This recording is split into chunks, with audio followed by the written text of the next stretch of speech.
So, may ilaw na. And gumagana na po.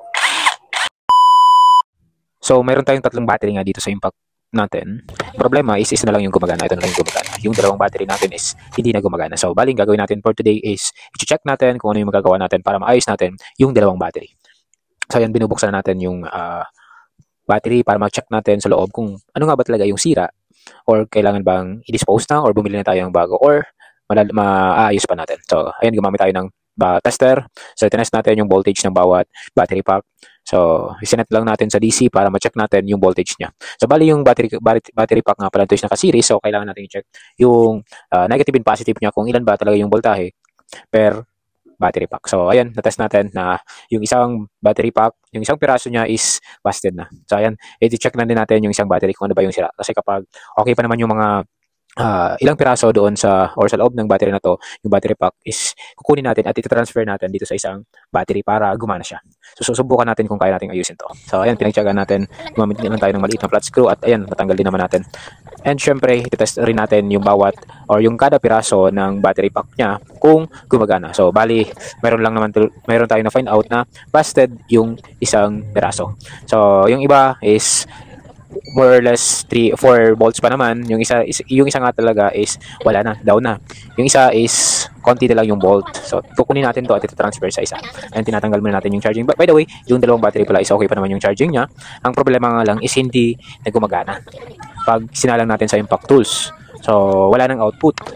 So, yung iba is meron pa naman voltage or voltahe, okay pa naman siya. So, bali, gagawin natin, gahanap tayo dito ng iba pang battery at baka may makuha pa tayo ng isang piraso or dalawang piraso ng battery pack para maayos natin yung dalawa na to. Sa ngayon, ayusin muna natin yung isang pirasong battery natin kasi ito lang yung makakaya natin ngayon kasi wala tayong ibang materials.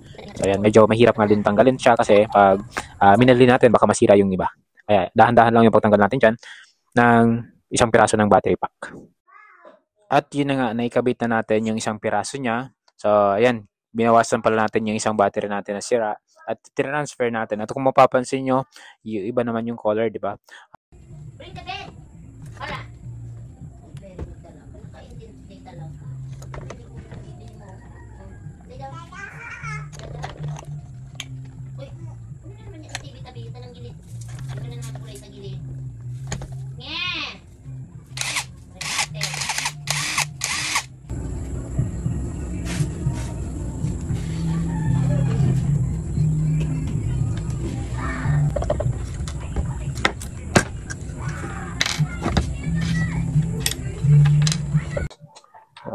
So, at dahil ayaw gumana ng soldering iron natin, ito lang yung gagawin natin. So, i-take lang natin yung mga battery.